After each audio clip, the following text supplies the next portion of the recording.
Salut à tous, c'est Pang de la chaîne, bienvenue sur cette vidéo qui va parler à nouveau de l'importance de la compréhension des cadres dans lesquels nous nous situons.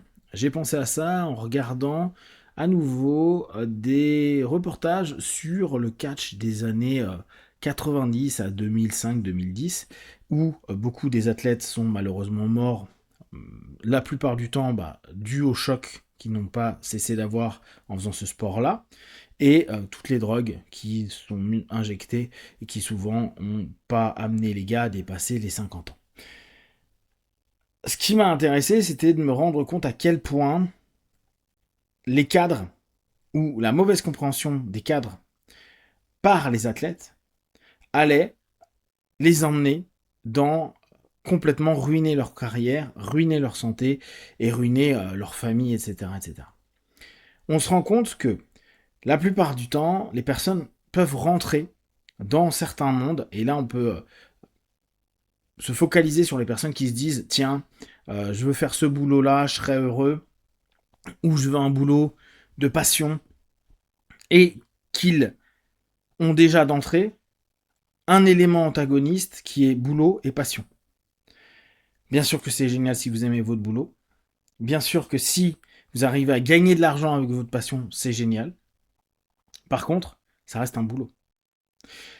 Et le catch, ça a été intéressant là-dessus. Beaucoup de personnes, la première génération, la plupart du temps, étaient des bodybuilders. Mais là, sur la deuxième, troisième génération, je parle en partant des années 80, c'est des personnes qui avaient vu cette génération-là. Ils se sont dit, tiens, on veut faire pareil, des saltos, physiquement des trucs incroyables, être devant du monde, être une star, etc. Sauf que ils y allaient avec passion. Ils se disaient, c'est la passion plus la performance qu'ils vont faire, de plus en plus extrême souvent, pour être vu, pour pouvoir entrer dans les petites orgas, pour monter au fur et à mesure. Et cette passion fait que il va y avoir un manque de compréhension de la puissance politique dans ces entreprises-là. Comme beaucoup de personnes se disent, tiens, je vais me lancer dans tel métier, j'adore ce métier-là, et ils oublient que derrière, ils vont devoir peut-être aller dans des zones qu'ils n'aiment pas. Faire du commercial, faire de la communication, se vendre, se mettre en avant, monter sur la- le, une scène à un moment donné ou vendre euh, une performance pour que les personnes puissent adhérer. Et la plupart vont dire non mais moi c'est pas ça que j'aime. Néanmoins, c'est là où il y a un problème de cadre. Quand on commence à se dire ce que je fais est professionnel, c'est que derrière, ce que je fais est un business. C'est-à-dire que c'est une activité qui doit générer du revenu et qui doit durer dans le temps pour que je puisse avoir suffisamment pour continuer à travailler de ma passion. Mais la passion, en fait, est qu'un élément, un sous-élément du cadre général, qui est de bosser, qui est de gagner du revenu, qui est de pouvoir progresser sur plein d'aspects. On se rend bien compte que beaucoup de personnes vont avoir cette espèce de d'étoile dans les yeux. Et alors là encore, le cas, je trouve que c'est une bonne dynamique. On voit des personnes qui ont réussi à comprendre les règles, on fait de la politique. Alors là, je parle moins pour les indépendants, bien que les indépendants qui créent leur boîte ou les personnes qui sont vraiment en train de créer un business, de la politique, c'est tout le temps le cas. Les personnes qui veulent pas faire des alliances, être capables d'accepter les choses, tolérer de ne pas être libre complètement, en gros, les concessions, elles sont nécessaires. Alors certains, dans leur récit professionnel, disent oui, mais moi je suis sans concession, c'est ce qui fait que j'ai réussi. C'est faux. Ils se sont vendus à un moment ou à un autre. Et s'ils ne se sont pas vendus au départ, ils se vendent à un autre moment. Ils vont, la plupart du temps, euh, modifier leur trajectoire. Et dans ce domaine du divertissement qu'est le catch, on voit des gars qui ont réussi à se trouver au bon endroit au bon moment, etc. Sauf que ils ne prenaient pas en compte un autre aspect, qui est le cadre général, mais après, les individus. C'est-à-dire le système actif humain dans lequel on est avec les personnes qui veulent et attendent la même chose que eux, gagner un titre, donc se faire plus reconnaître ou autre, comme si une entreprise voulait prendre des parts de marché ou développer un produit que quelqu'un d'autre veut aussi développer. Et savoir ce qui se fait, avoir du contact, parfois avec des personnes qui seront des concurrents, avoir une intelligence pour se dire, tiens, ces personnes-là fonctionnent comme ça, ou ont besoin de telle ou telle chose, est quelque chose de nécessaire. Beaucoup de personnes se sont brûlées les ailes parce que ils avaient la condition athlétique, ils avaient les potentiels, ils avaient des notions politiques qui pouvaient les amener à progresser dans l'entreprise, et ils se retrouvent face à des personnes qui n'apprécient pas leur boulot, qui ont peut-être peur de certaines choses ou de se faire manger leur place, leur représentation, etc. Et qui vont avoir les mauvaises réactions. N'oubliez pas, sachant qu'il y avait beaucoup de drogue et d'alcool, que ça reste un monde du divertissement, du show et du spectacle. On sait à quel point, surtout pour eux qui devaient rester 3-4 fois par semaine sur des rings à se faire exploser la tronche sur différents trucs, il y avait énormément de variables d'ajustement au travers des painkillers, donc des antalgiques, des drogues, pour le physique, les stéroïdes, les anabolisants, etc. etc. Du coup, un moindre mal pouvait partir complètement en vrille. Je voyais un truc que je savais pas du tout, de certains gars qui ont planté d'autres gars suite à des embrouilles sur des tours à l'étranger, où ils devaient faire des shows dans différentes villes, et ils s'embrouillent au bout d'un moment parce qu'ils sont trop alcoolisés, les mecs se plantent. Cette notion de comprendre comment les gens fonctionnent, ce que les gens attendent, voir comment gérer les choses. Et là encore, beaucoup vont dire, mais attends, mais moi je suis un passionné de mon taf, j'ai pas envie de m'emmerder avec ça. Mais tu ne peux pas faire sans, parce que justement, on ne peut pas passer au-delà des cadres.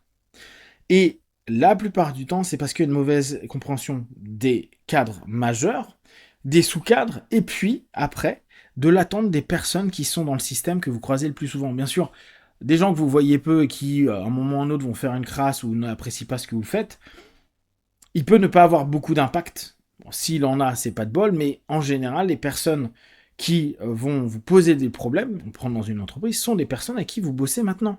Parce que le gars qui vient d'une entreprise externe et qui prend votre place que vous convoitiez, c'est une chose. Le mec, il est pour rien, vous pouviez non plus rien faire. Par contre, le nombre de fois où les personnes disent « Mais attends, je pensais que t'allais pas prendre le poste » ou « Tu m'as flingué auprès du N+1 en disant que j'ai pas fait ceci, pas tel objectif et tel truc », c'est ne pas comprendre le rapport à l'autre. En tout cas, ça ne veut pas dire que tous les gens sont des salopards. Même si, moi, dans mon idée, c'est toujours une idée que j'ai en tête, mais c'est de se dire, tout le monde n'a pas la même attente et la même vision que toi, les mêmes valeurs que celles que tu mets en avant. Du coup, il peut très bien se passer qu'à ce moment-là, s'il y a une opportunité, et si tu avais vu que c'est quelqu'un où là vous allez être en challenge, il aura beau te dire t'inquiète, non, t'en fais pas, ça sera le premier à te planter un couteau dans le dos, parce que lui, il pense à sa réussite personnelle, comprendre la personnalité, la façon de fonctionner. On peut toujours être surpris, mais globalement, on peut se dire, ouais, ça m'étonne pas que X ait fait ça, c'est bien sa personnalité, on l'a déjà vu faire ça. Sauf qu'il y a beaucoup de personnes qui disent, mais non, on est potes. Ouais, on est potes dans un cadre qui est un cadre de boulot, qui n'est pas un cadre autre. Sauf que, il y a cette confusion des cadres, entre le cadre du boulot, puis les verres qui vont être bu à côté, puis parfois le fait que tu l'as invité chez toi, voir ta famille, peut-être que vous êtes croisés en vacances, peut-être que ceci ou cela. Et il y a une confusion de cette personne-là est un pote, cadre supérieur, plutôt qu'un collègue. Alors que pour lui, c'est le pro est supérieur au perso amitié, sachant que lui, peut-être, sa valeur principale, son élément clé, son cadre magistral, ça va être de se dire, c'est ma famille. Tous ceux qui sont autour, c'est bien, mais c'est secondaire. Donc c'est business, famille, et après, potes, collègues, blabla. Et si vous captez pas les cadres des gens, où est-ce que vous êtes placé dans le cadre des gens, vous risquez de complètement être sur des attentes incroyables, et de ne jamais comprendre pourquoi les choses n'ont pas fonctionné, parce que vous êtes resté dans un cadre en disant « Mais moi j'ai été honnête, j'ai été clair, j'ai été bien », mais dans un cadre qui n'est pas du tout partagé par des personnes avec qui vous êtes en interaction. Et peut-être même, dans le cadre majeur de l'entreprise, qui disait plus de politique, sauf que ça, vous l'avez pas vu. en disant mais non, c'est l'effort qui va faire que. Non, c'est pas forcément l'effort, c'est pas non plus le chiffre que vous avez apporté, ou l'aptitude physique, ou qu'importe ce que vous amenez sur le terrain. C'est parfois des choses que vous ne maîtrisez pas et que vous pouvez simplement prendre en compte et parfois vous dire il est possible que ça se passe comme ça.